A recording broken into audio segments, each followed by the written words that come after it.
My name is Lindsay Garcia, and I'm the executive director of the 22Q Family Foundation.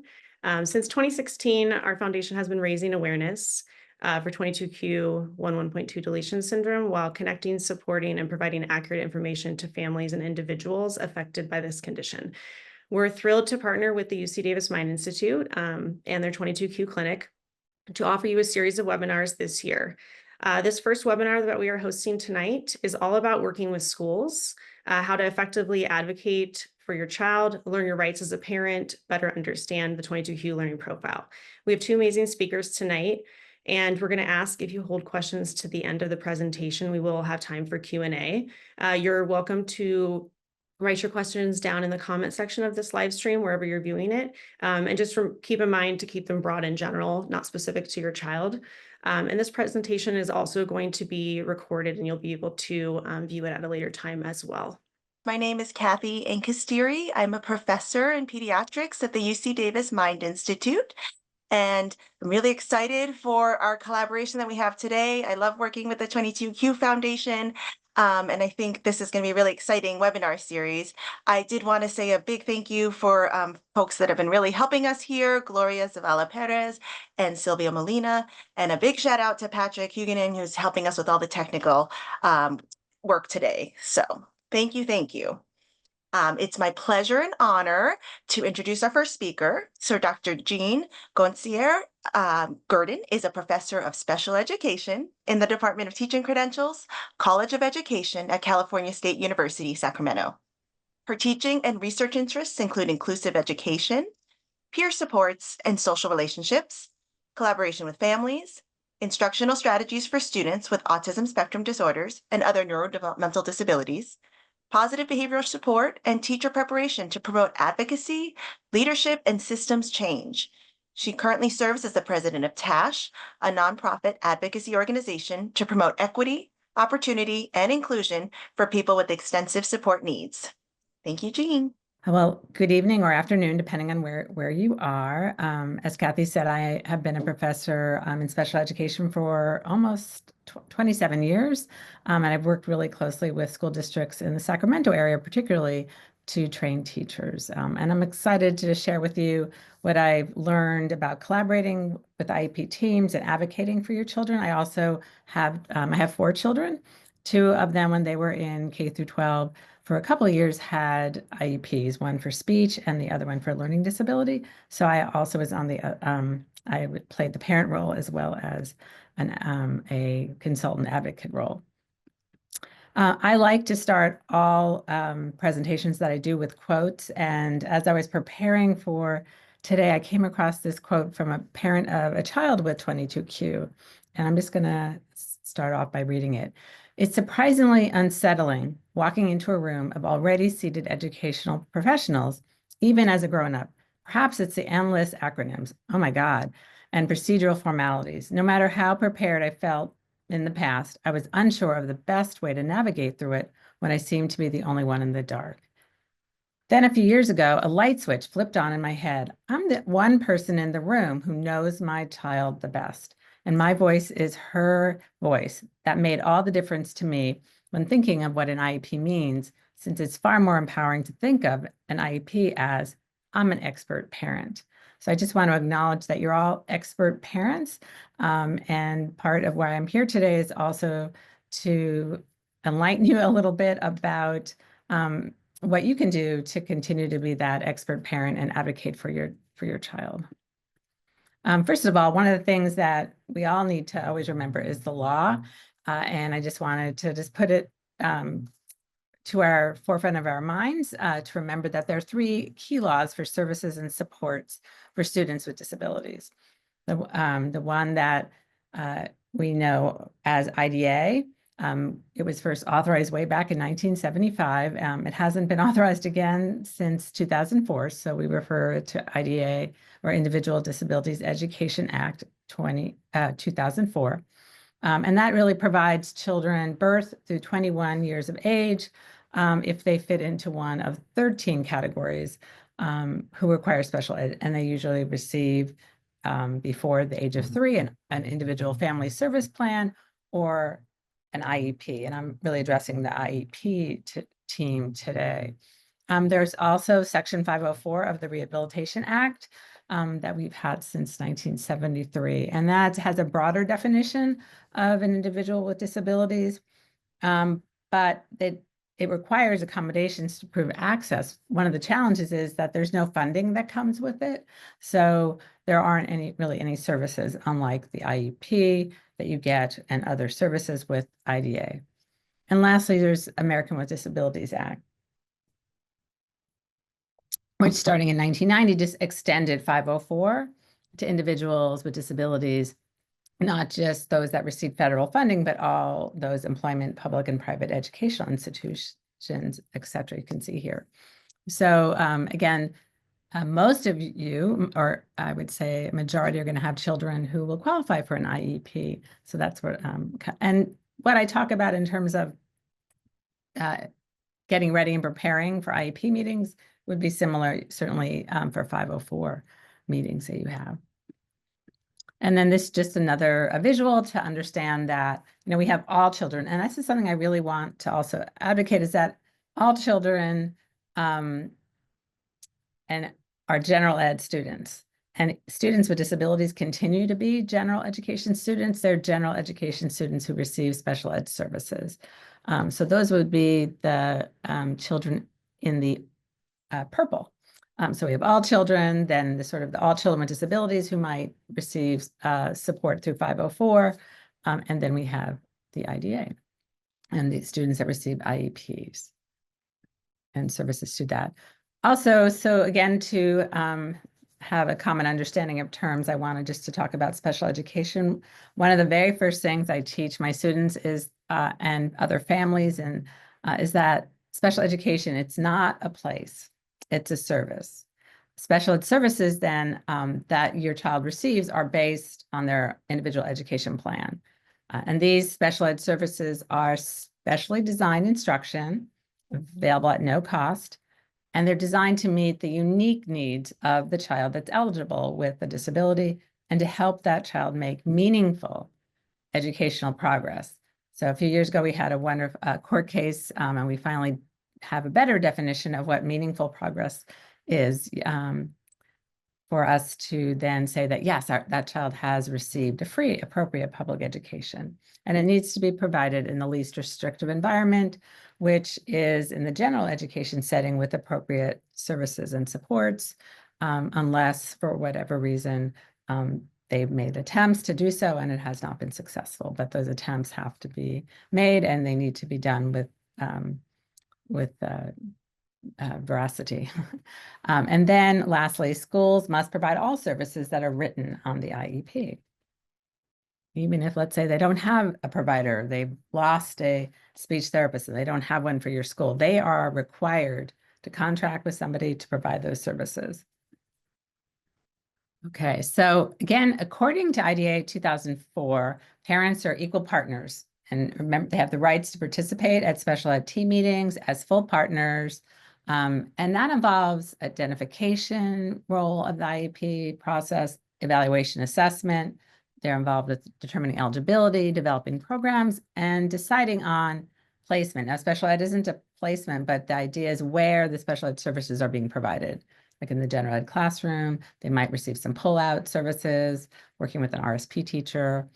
Parents have the right to read all of their child's school records.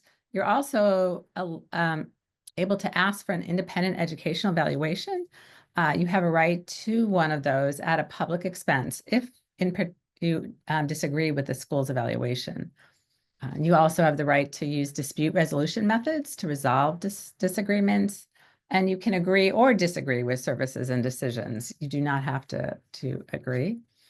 Other thing just to keep in mind, I think it's really important to know that parents and students themselves, I consider students as part of the IEP team, even from very young. And I really encourage children to get involved with their IEPs. And even if it's as much as parents bringing a picture of the child, and then moving up to the child maybe being there for a short period of time, doing a little presentation when they're in younger grades, till hopefully as they get on to middle school actually running, or even the end of elementary school actually facilitating their IEP. But just to remember, the parents and the student themselves are the only permanent members of the IEP team. The others all change, right, as the settings change, and you go, even the administrator changes if you're going on to middle school, high school. And then lastly, experience and research does show that educational services, including special education, are much more effective when parents are involved. And that means that it behooves the teachers to support families to be involved. So it's also, I think, important to keep in mind that, again, I just say it again, parents are the only permanent members of the team. Oh, I already said this. I forgot to take it out of my other slide. It was so important, I needed to put it twice. So under IDA, what does the law say that schools need to make sure to do? So what do the schools have to do?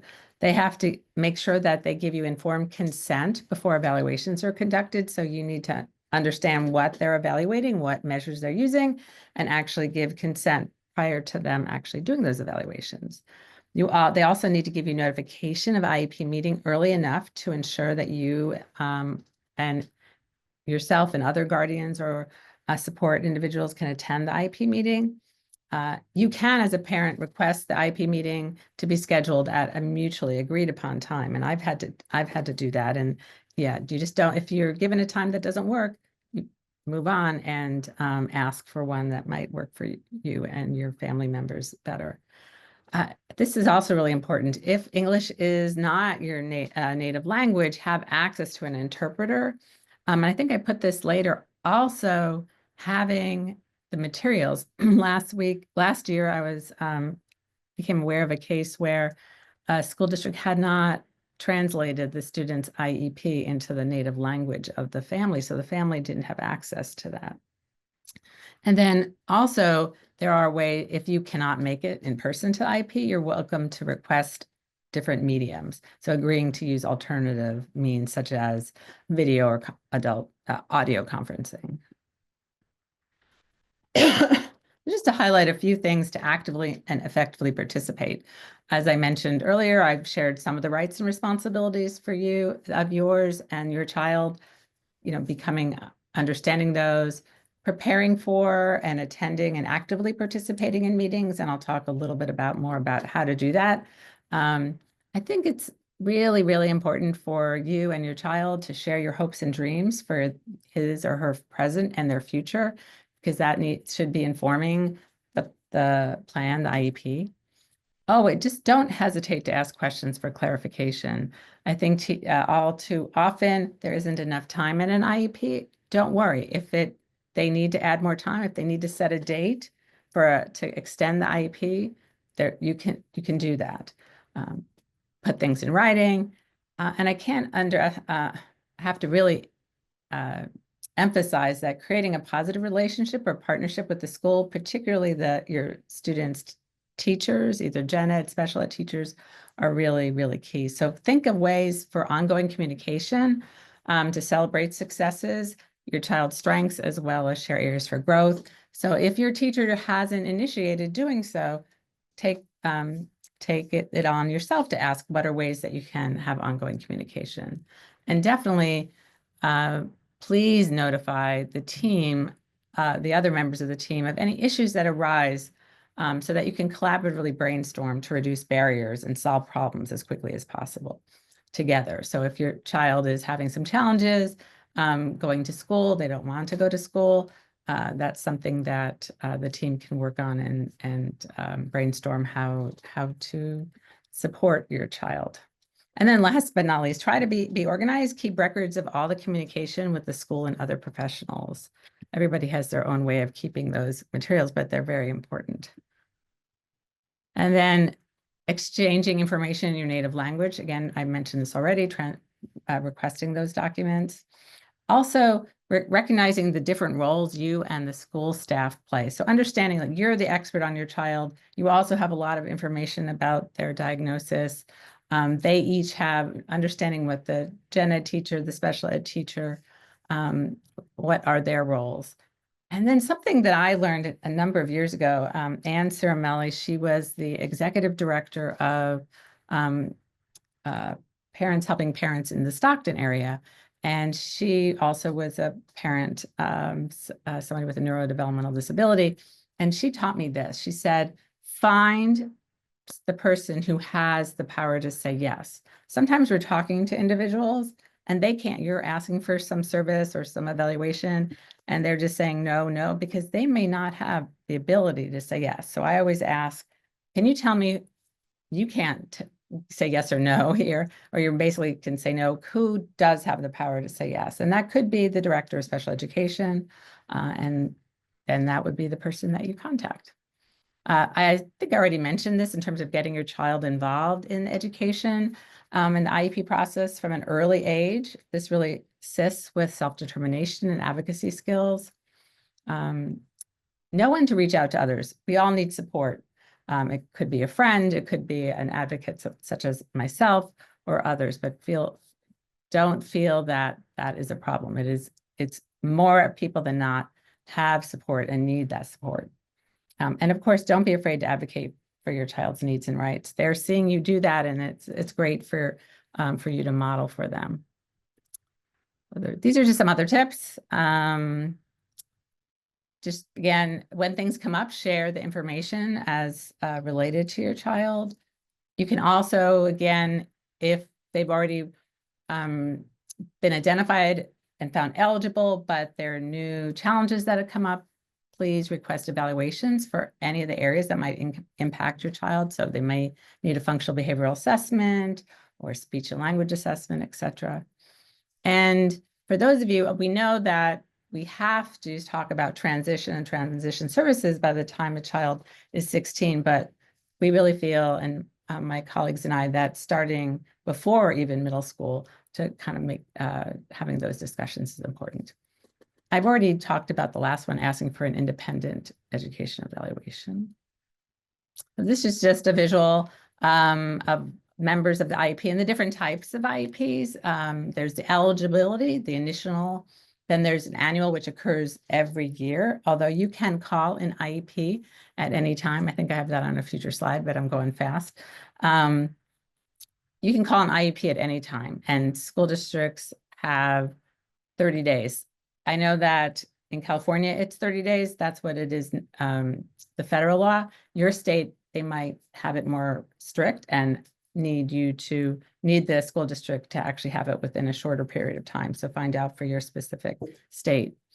And then there's a triennial. Every 3 years, it's really to help see if the student is still eligible, and then also seeing if there are other areas of strength and areas of need to take into consideration. So I'm not going to go through all of this, but I have it split up like how to prepare for the IEP and then during, after, etc. I think, again, something called person-centered planning. I just want to make a shout out to that. That's something that over the last 20 years or more, it's become a really important tool to help teams really become collaborative by doing either something called a MAPS process, where you really are getting people who are involved with that child, family members, friends, and then also people in the school to learn about the child, but also think about what are the hopes and dreams. And then from that, really see what we need to assess and how do we develop an IEP that help them reach that potential. And doing that ongoing as a child changes, either loses or gains skills. Observe your child, request a draft version of the IEP in advance, and also copies of all your child's evaluation results. And in collaboration with your teacher, assist him or her to develop your own report to the team, and also to help your child, prepare that report with your child's strengths, share what you know about your child, list, and then come with a list of questions and concerns that may have arisen and wanted to be sure to address. And again, ask for an interpreter. Let's see, I'm over time, but I'm just, oh wait, no, I think I am not. During the IEP, you want to be a collaborative, constructive member of the IEP team. If you have any questions about those procedural safeguards, take the time to ask them. Teachers are prepared to do so, to go over them. And so don't be embarrassed. it is important for you to understand that information, and those are written at a really like a graduate school level. So I think it's important to ask questions. Also request explanations of any other information and terms, like if they do speak in acronyms, ask them to refresh your memory. And again, share your extensive knowledge about your child. They should be, hopefully, ideally, you're starting off by sharing what you know about your child. And again, support, again, based on what everyone feels comfortable with, supporting the child to share and answer questions at the IEP. And then collaboratively developing an IEP that utilizes the strengths. And again, it's ideal that you would have seen some of these goals earlier so you could give input either before or during this IEP meeting. If you disagree with something stated or proposed during the IEP, make sure you state your objectives and concerns during the meeting. Be polite but firm. Ask that your objections, concerns be added to the notes in particular.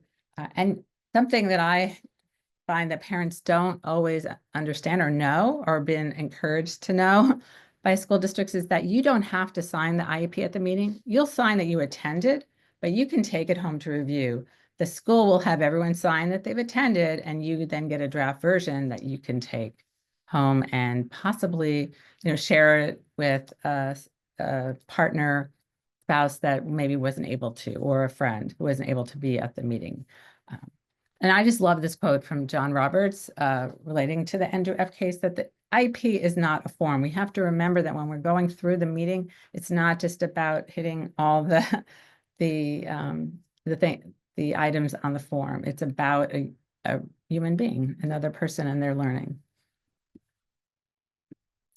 So then after the meeting, review the IEP thoroughly, share with your partner if you were not able to attend, as I said. And if you can, there are probably many questions to ask yourself, but I thought this one would be a good one to start with. Is this IEP an appropriate step towards a productive, meaningful, and independent life for my child? We want our children to have what's called, my colleague in special ed field, Ann Turnbull says, enviable lives. So how can we, is it going to help our child? And then it doesn't mean that they're completely independent, but as independent as they can be. And once you're satisfied with the draft, you can return it with the last page signed. Also, I think it's important that all teachers have a copy of the IEP. So in elementary school, preschool and elementary school, they have a smaller number of teachers, but as the child gets older, it's really important for all the teachers to have a copy. If they don't have a copy of the IEP, at least they have something called an IEP at a glance. And if you're interested, feel free to email me. I have my email address. I can send you sort of templates of IEP at a glance. The idea is to have a one-pager where it talks about your child's strengths and what they are and how do they best communicate, what they like, and then sort of highlights of what they're working on for their IEP goals. And then, as I mentioned earlier, don't hesitate to request an IEP. They have 30 days or maybe less in your state to schedule and hold an IEP. So just a couple of things and I'll conclude. As I mentioned earlier, special ed is a set of services that can be provided in general ed setting and on other places as necessary. And first, it's important that the team determines appropriate IEP goals and benchmarks if necessary, and services based on your child's strengths and needs. So you determine services and goals first, then you discuss where those services are going to be provided in the least restrictive environment, such as like the gen ed classroom with appropriate supports and services, and maybe some pull out or push in. So as I mentioned earlier, all students remain gen ed students, but those who receive special ed services and supports. And if you disagree with the IEP, you would indicate no on the IEP form that you don't agree with it, and you would return the IEP consent form to the school. And then the school knows that they need to begin to work with you to resolve the disagreement. And there are different methods of resolving disagreement, and they include, not necessarily in this order, initially meeting with the school staff, trying to resolve, conciliation, Then there's these dispute resolution mechanisms, which mediation, where there's a neutral mediator not employed by the school district, resolution session. And then if it's not resolved at that point, due process hearing, where an independent hearing officer would look at the situation and see if the school district was not in compliance in some way. An important thing to remember as a parent is that unless you agree otherwise with a school, when a hearing is requested either by the school or by a parent, family member, IDA stay put provision is in place. And that just means that the child remains in their current present educational placement where they're receiving their services during that time. And I think I'm going to end with these resources for parents and advocates. I put some that are specific to California, but I gave you a site that you can find the parent information centers and community parent resource centers of your state. I also wanted to share the link to our in California protection advocacy system. They have a really great manual called Special Ed Rights and Responsibilities, and it's written in question and answer format. It's very user-friendly for parents and teachers. And then there are these other sites, and Rights Law. If you haven't explored Rights Law, that's also a great one, as well as Understood. So, and then you can go to the other URL, and there's a little checklist for before, during, and after the IEP meeting. So thank you very much. It's been my pleasure. I look forward to questions. So next up, we have Donna Cutler-Landsman. She's an educational consultant, speaker, author, and advocate for children and young adults with 22q11.2 deletion syndrome. She's a retired educator who spent 36 years in the classroom before devoting 100% of her time to the 22q community. Since 1994, when her son was diagnosed with the deletion, Donna has been actively involved in the US and abroad with issues related to 22q11.2 deletion syndrome and education. She wrote the first book dealing with the learning issues associated with the syndrome, entitled Educating Children with Velocardiofacial Syndrome, and she regularly does webcasts and presentations to better inform the public about the deletion. Her website can be accessed at www.cutlerlandsman.com. Thank you so much, Donna, for joining us. Thank you, Lindsay. It's my pleasure to be here, and a shout out to the Mind Institute as well as the 22q Family Foundation for inviting me to speak, and also for the foundation, where I am an educational advocate that helps families at IEP meetings get services. So I am going to share my slide. I am excited to share with you the information that I've gotten over the years with this. And I've been at this for quite a while. And it's been really wonderful to be doing this for so many years. So starting out, it's important for us to be thinking about school success. And I love the statement that was made for the previous speaker, Jean, when she talked about what is the future, what is the outcome that we're really looking for with these children. And I always try to keep that in mind with these kids with 22q. They have many different issues that they come to the table with, but the outcome, the future, is really where we need to focus our attention. So hopefully you'll understand a little bit more about the syndrome and about what you should be asking for at these IEP meetings. So this is a neurodevelopmental syndrome that changes over time. And what I mean by that is the way that the child with 22q presents early on in their education may look a little bit different than they are presenting at middle school and again at high school. So staff needs to understand that they change and their needs change. Typically, they mature more slowly than their peers. Their cognitive skills are usually impacted by issues of executive function, working memory, reasoning deficits, and processing speed. Those are kind of the core areas of cognition that impact these kids in the classroom. We time and again see mathematics as an area of struggle, as well as reading comprehension. A note here that children with 22q typically learn to decode early on, so they pick up reading, but as they mature, and the content becomes more complex, they have a lot of difficulty with comprehending what they're reading.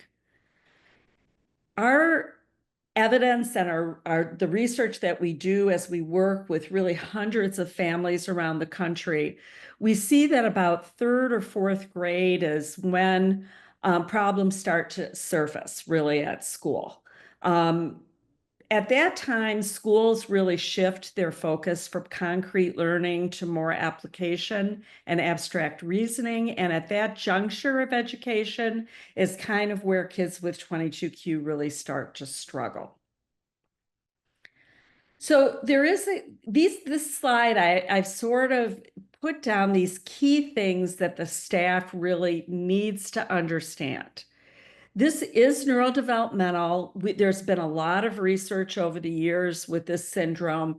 It follows a pretty predictable path. I mean, every child is different, but I can tell you, having done this for hundreds of families, that there's a kind of a path that the kids seem to go down. And the key to keeping your child happy is to match what you're expecting from them with their actual ability, and that is going to change. As kids with 22q mature, typically that gap widens and they have more of a need for services and special ed. So it's really important that you test frequently so that the staff and parents really understand their child's capability. And testing really should include a wide range of domains that are often impacted by the syndrome. The barriers to success really are, for the children, is a lack of general knowledge of their world, the world around them. Many of them are bringing anxiety with them into the classroom, into their learning environment. There is an inability to organize, to think flexibly, to reason through a problem. Typically, we see low processing speed and working memory difficulties, and those two areas make it difficult to be successful in a large group general education setting. Many of the kids need multiple repetitions to encode information into their memory. Many of them have a hyperarousal state, and some of them are diagnosed with ADHD or ADD, but they seem to be distracted easily. And then the other area which is also something I see all the time, but it's kind of hidden from view, are visual and perceptual impairments. And so that what children with 22q see, a lot of times they have a lot of trouble with visual memory, so they don't remember what they see very well, not as well as what they hear. So there are deficits there that we can program for and make accommodations in the classroom. It is really, really important that we test repeatedly. Sometimes IEP teams will say, well, we've already tested, we know the child qualifies, we don't need to test. But in this syndrome, they absolutely need to test, because the tests change and how the child performs changes over time. So it's important that we know how to approach learning with them in a way that they're going to be successful. Some of the research has looked at changes in IQ scores, for example, as a predictor for a worsening mental health situation. So we want to take a look at specifically at verbal scores. If you see a large drop in verbal scores, let's say after that 3-year reeval, we want to take a look at that child a little bit more carefully and make sure we're not missing anything as far as the worsening mental health situation. And I think it's important to know that as children with 22q mature, they're not going to typically be on grade level with their peers. So to be realistic about the expectations and not to put too much stress on them to get A's and B's and stay on grade level, because that's going to be difficult for most children with this syndrome over time. Here are the areas that I think are really important for school staff to test. And I have this slide because oftentimes with testing, the focus is on IQ and academics. Those are my first two lines on this slide. But for 22Q, there are all these other areas that can be problematic.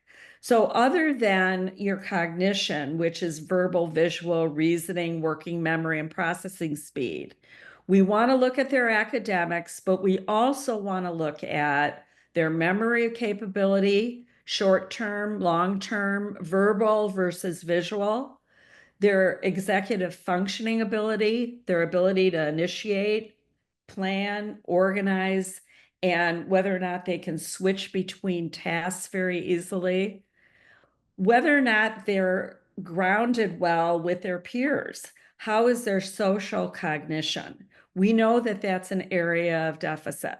And can they look at someone else's point of view? Do they know the rules of how to behave in different situations?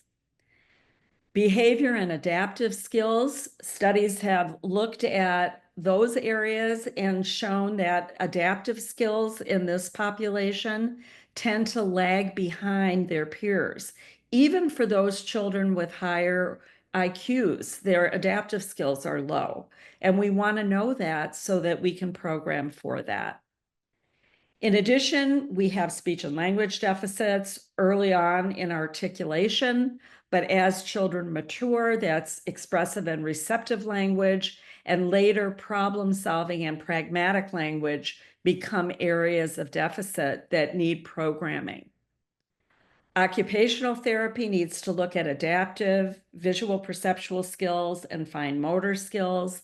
And then physical therapy, some of the children with the syndrome have balance issues and have some physical issues. That's less common, but it does occur.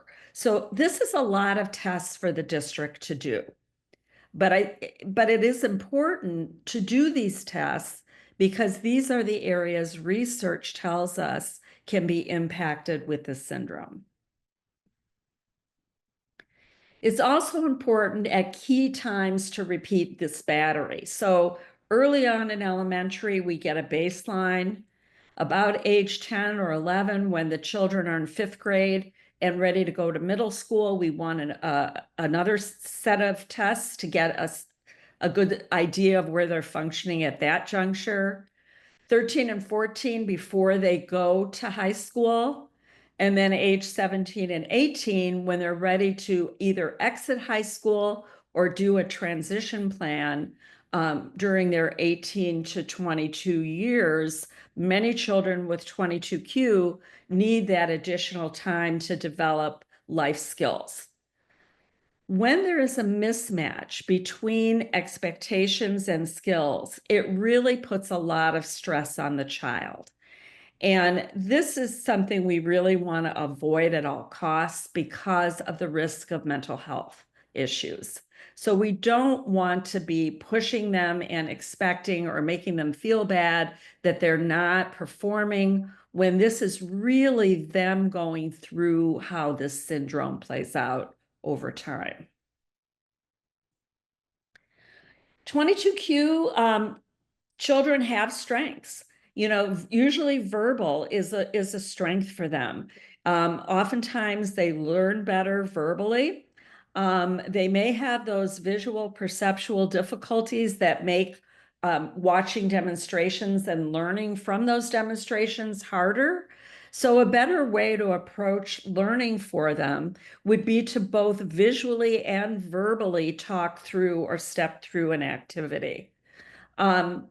The visual weaknesses can really make reading lengthier passages harder, so listening to those passages might be a way to really get the information encoded better. So be thinking about that as you're programming and planning, that we may really want to emphasize more the verbal education than we do relying a lot on visual education. The typical needs on an IEP, and I really want you to pay attention to this slide, because usually when I get involved as an advocate, the IEP is focused on reading, math, and maybe writing, and that's about it. But children with 22Q usually need goals in several other areas. So social cognition is one area, executive functioning, memory and language skills such as pragmatic language, anxiety and coping, where they are having a lot of trouble managing their anxiety in the classroom, and then also those life skills and behavior skills that they want to develop. So appropriate ways to respond to stressors. So these extra areas are really what you can bring to the table as a parent of a child with this, and talk to the team about expanding what goals they are writing in that IEP. The IDEA is not just about academics. The way that that law is written, it does talk about these other areas as also being under the purview of special education. So you're not out of line by asking that they work on some of these other areas as well. Reading comprehension skills, some of the things that you want to talk about and with them is not just to look at decoding, but to really focus in on that reading comprehension. We can enhance those scores by teaching about prior knowledge related to the selection, helping them understand how to sequence a story and predict likely events, teaching them how to find the main idea or purpose of the author, understanding how to question as they're reading and locate answers to those questions in the text and not just from memory, helping them connect what they read to the real world. That's an important thing for children with 22Q because of limited understanding of concepts. They really need to make connections to themselves and their lives, and really through inferencing. So there's a lot of strategies that they can work on through reading comprehension, and these are all important. The interventions that I have listed on these slides, these enhancing general knowledge, these are all grounded in research through 22Q. So we suggest things because we know that these are areas of deficit. So when the testing is done and the IEP is written, we really want to think about where the strengths are and where the weaknesses are, and really try to figure out what accommodations each child needs in order to be successful. So shorter passages, emphasize nonfiction to improve their cognition, help them organize a timeline because their executive functioning is low. I meant all of these are areas that I think the special education or general education teacher can work on to enhance reading comprehension. In math, this is sort of across the board. Kids with 22Q and adults with 22Q really struggle in the area of math. There is a deficit in core number understanding, the number sense, estimation, understanding symbols and place value and quantity, reasoning, understanding what operation to do in a given problem. Memorizing can be stronger than some of these other areas for fact mastery, but is also an area of weakness for complex algorithms. And then also the visual struggles with interpreting math, math schemes and, graphs, and it can be difficult if you have a visual perceptual deficit to really understand three-dimensional space on a two-dimensional surface. So these children have a lot of trouble sometimes decoding what they're seeing in math problems. So a guide to math mastery, really suggestions for this are develop those number sense skills, emphasize life skills, and tie those math problems to what they're going to be presented in their real life. Memorize facts, but honestly, once those basic facts are memorized, and I used to teach middle school math, so I am a big proponent of memorizing the facts, but I am not a big proponent of spending a ton of time on long division. I think get that calculator out and make sure those kids know how to use the calculator. Better that they know how to estimate what a reasonable answer would be, which is that number sense piece, than spending a ton of time with long division or complex multiplication problems. Verbally explain rather than visually show. Use real world examples like money, time, and simple applications. Declutter the pages, only about 4 or 5 problems per page because they have trouble with fine motor coordination and attention deficit issues.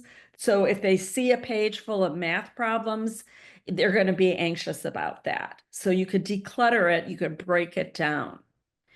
Teach the language of math. What does the sum of, how much when we say all together, that means to add. So all of these are skills for math mastery. But we also want to stick to one approach. We don't want to be using programs in school that are emphasizing a lot of reasoning or how do you solve this problem in 10 different ways, because that is going to be very confusing to a child with this syndrome. A better approach is to stick to one approach and to keep reviewing that over time, keep going back to the skills they learned and practicing, and that get incrementally harder as the year progresses. Writing can actually be a personal strength for children with 22q.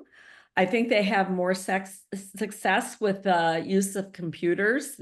It's easier to make changes because fine motor coordination and hypotonia make writing difficult. I would suggest templates to assist with organization, transitioning words, writing tools like spell check and all of that. I would throw all of these at them with an assistive technology assessment at school. And I think that writing is really an area where many of them can shine. In fact, I know several kids with 22q that enjoy the process of creative writing.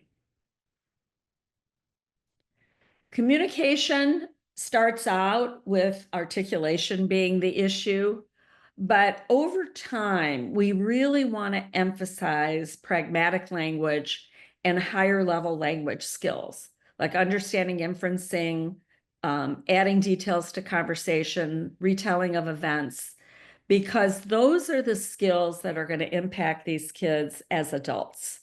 And communication is one of those areas that we want to emphasize on the IEP because research shows that that is a big piece of success in their adult life. Behavior challenges. If this is a big challenge, you can always ask the school for a functional behavioral assessment. I want you to remember that behavior serves a purpose. They might be looking for attention. They might be avoiding a task. They might be satisfying a need that they have, but it serves a purpose. And so we want to analyze it in a scientific way if it's really getting in the way of the child being successful at school. The task really on staff is to change the environment to decrease the issues that are triggering the behavior. We want to make sure that we're matching expectations to ability, and to eliminate any embarrassment that that child might have for their inability to perform in front of their peers, because that sometimes is a driver for behaviors popping up in the classroom. They don't want to be embarrassed, so either they refuse to do the work or, the behaviors start coming out. But so there's avoidance of it. And so I think we need to make sure that we're asking them to do things they're capable of doing. Kids with 22Q do great with a routine and with structure. And they also, a lot of them love incentives and rewards. So we can teach them coping strategies and definitely incentives that are done frequently, not after a long period of time. Like if you would say beginning of the week that there's a good behavior, you're going to get the reward on Friday. Time in this syndrome is very elusive for them cognitively. They don't understand time well. So it's really a good idea to give those rewards right away so they can see their progress. This was a study that I was actually involved with, looking at some of the predictors of psychosis. So there is a slide here that kind of takes a look at, we looked at several different studies and tried to figure out, is there a way that what is a predictor of a worsening mental health situation? So the final little box there is what this study looked at. It was deficits in executive functioning, cognitive flexibility, spatial working memory, attention, weaker decoding skills, and a decline in reading skills. And those children with a stronger verbal ability and stronger memory skills, that was a protective. Those skills were protective. Now, it's important to know that nobody is going to predict for any one child. But I think, what we're looking for are there some red flags we should be paying attention to? Environmental predictors of psychosis. On this particular slide, we were looking at a lot of negativity in the families and a lot of disorganized environments seem to be difficult for these kids with 22Q. So we want to have interventions at school to tap down those things. So when I meet with IEP teams, I am always talking to them about chronic stress and minimizing the amount of stress that they're putting on the child with 22Q. And that's everything that I do really with this syndrome in the school setting, in my mind, is focusing on the future, on their adult life, and really in minimizing putting too much pressure on them. Not that we don't want them to learn. We're going to, encourage and, we're going to strive for the stars, but we need to be realistic about what we're expecting and try to make sure that the environment is supportive. Two other areas I wanted to mention here: emotional processing for social cognition. That's reading emotion in other people and understanding other person's point of view. Those two areas are areas that this study showed were deficient in 22Q. So that might be an area that the school would test and program for. There are several different assessments that can be used to take a look at some of these things, and I have these listed on the screen here. But the important thing is to assess early and to remediate and to help parents and the schools really to understand how this syndrome is impacting their student. Executive functioning, this is the last area: inhibiting, suppressing their responses, shifting between two tasks, and updating, which is their ability to monitor and change their information in memory and, shift to something else. All of these areas can be problematic in 22Q. So they're going to need help with project planning, organization, figuring out what to do when they are given a task in a school setting, because these areas need direct instruction and need support. And these are all things that we can do, write these goals in, direct teaching of organizational skills, helping them file their paperwork, establish routines, help them with time management, and help them with a schedule. Scheduling, predicting what is going to happen really helps them. So strategies that help is an organized teacher, decluttered classroom, predictable environment. And here's a slide that I have here with resources, a copy of the book that I wrote, lots and lots of information in here, lots of places to go for some wonderful information on the syndrome. And thank you very much for listening. And I'm happy to answer questions. Thank you, Jean and Donna, for very informative presentations. My name is Gloria Zavala Perez, and I am part of the Clinical and Translational Science Center here at UC Davis Health. And I will be facilitating the Q&A segment. And this is a combination of multiple questions, but would a child be more successful being in a Montessori environment, homeschooled, or in a general public school? With the syndrome? Yes. Yes. Yeah. Okay. So that's a tough question. You know, it depends what the public school was happening in that public school. The public school houses all these special education supports. If they're homeschooled or at a Montessori school, they're not going to get the benefit of a highly trained special education staff. So they may get a couple services, possibly speech and language therapy or OT therapy, but they're not going to get the eyes on them and the protections of an IEP. A Montessori education, it would depend on the child, but Montessori is a discovery approach to learning, where the child drives their interest in their environment, and their learning is driven kind of by them. It puts a lot of burden on a child with 22Q to make those kinds of decisions and reason through what they need to do and manage that environment. So I'm not saying no to Montessori, but again, that kind of environment doesn't do direct instruction, longitudinal learning as much, step by step. And it might be harder for that child to be successful in that environment. Some parents have their kids in Montessori with an aide, with a push-in aide that is guiding them and helping them.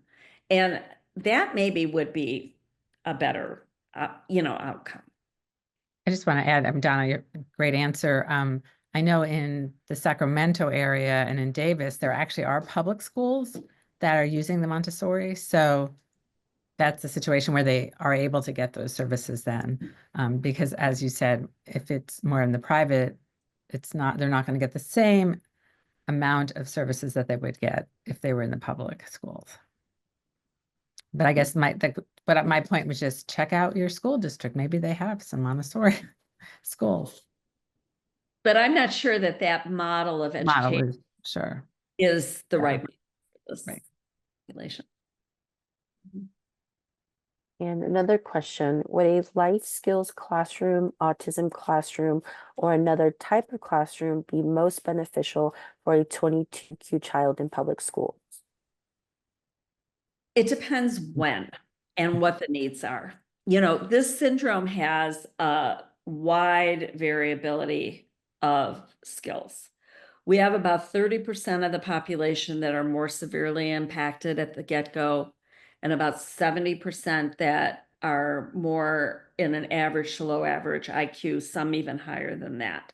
So, a self-contained classroom is never my first choice. The IDEA is based on inclusion, in being around typically developing peers. And many adults with 22Q work in the workforce with typical adults. So being able to communicate with them, model their behavior, be inspired by what's going on in the classroom, there's wonderful reasons to include.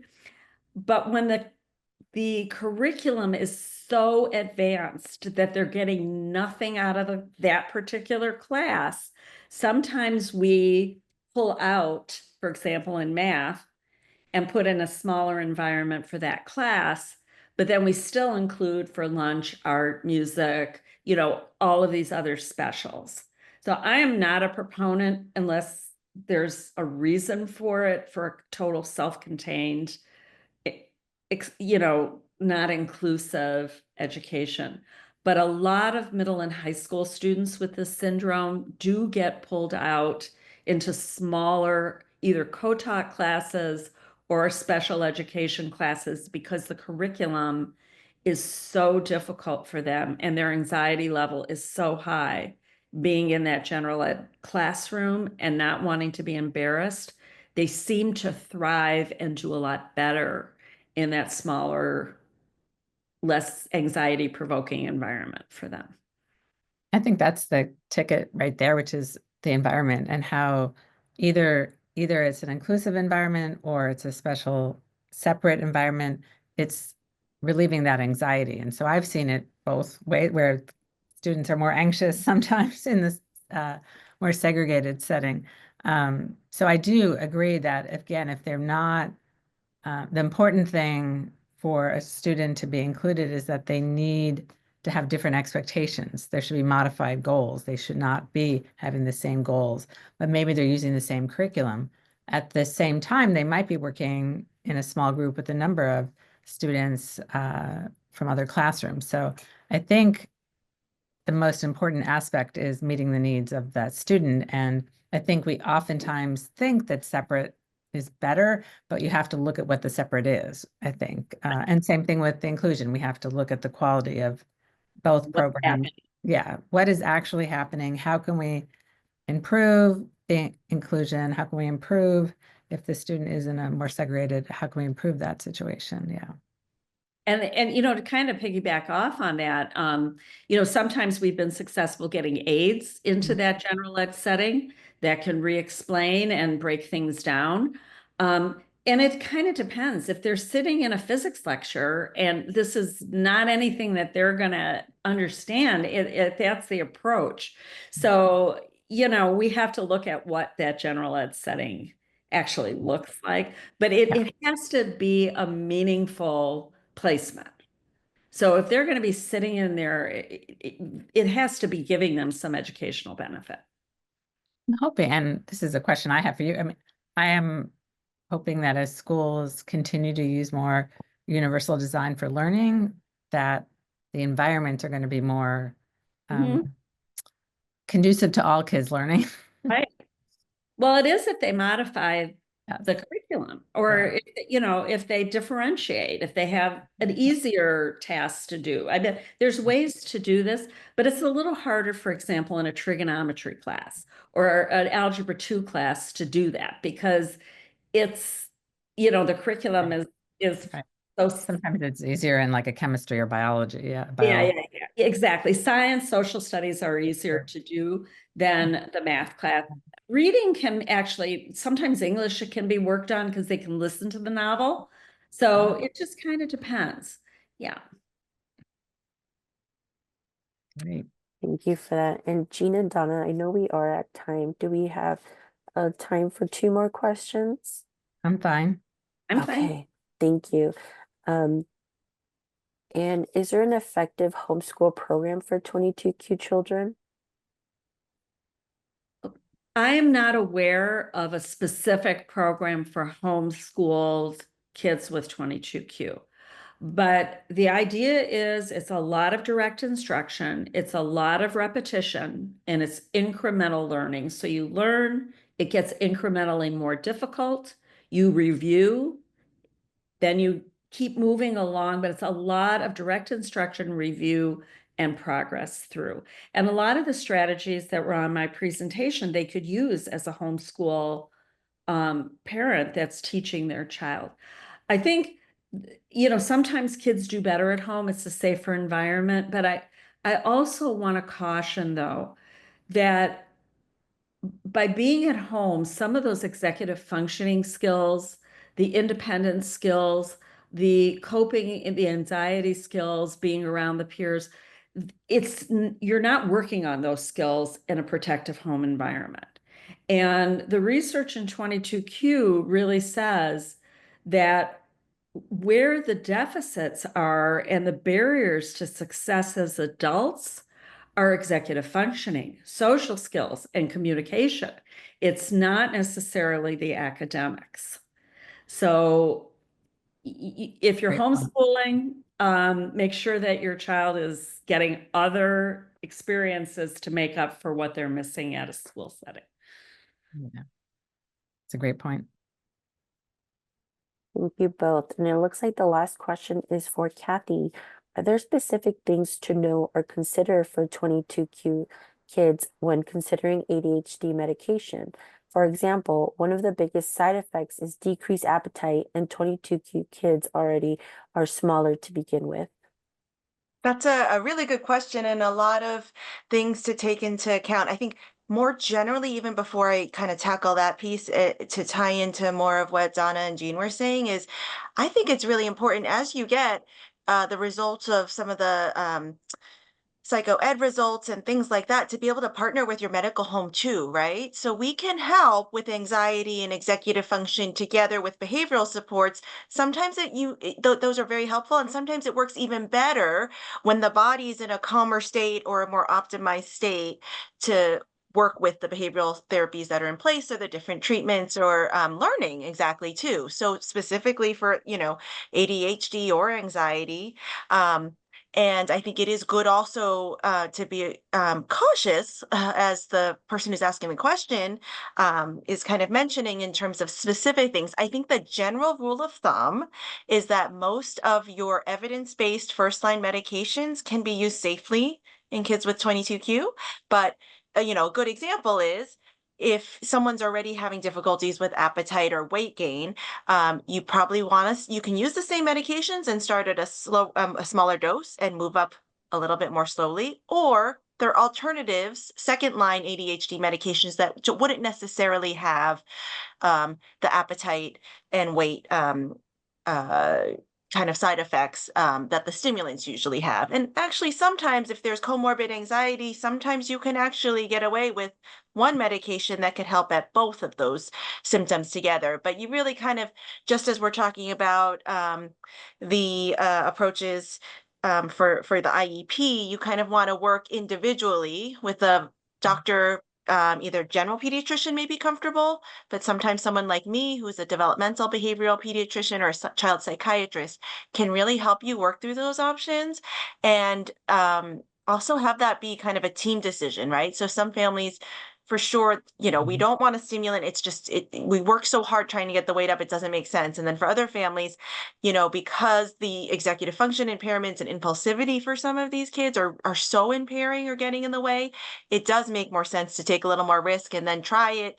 And sometimes you don't have the weight side effects. I mean, it's rare, but it is. I have lots of kids who their appetite isn't affected. So it's like, well, let's try it for a week, see what happens. And if you're not having the side effects, because it won't always be there, then you're actually okay to keep going. So there's lots of different kind of branching points from there. But I think it is, I would like to reassure that most of your usual first line medications can be used safely. Sometimes it's just with minor adjustments. Maybe we need to monitor for this a little bit more or check certain labs or other things like that more frequently than you would annually, things like that. So I hope that answers that. Thank you, Kathy. And with that question, that wraps up our webinar for today. Thank you to everyone for joining us on a Sunday afternoon. Please keep a lookout for the flyer that will be circling around social media for our next webinar. Thank you and have a good night.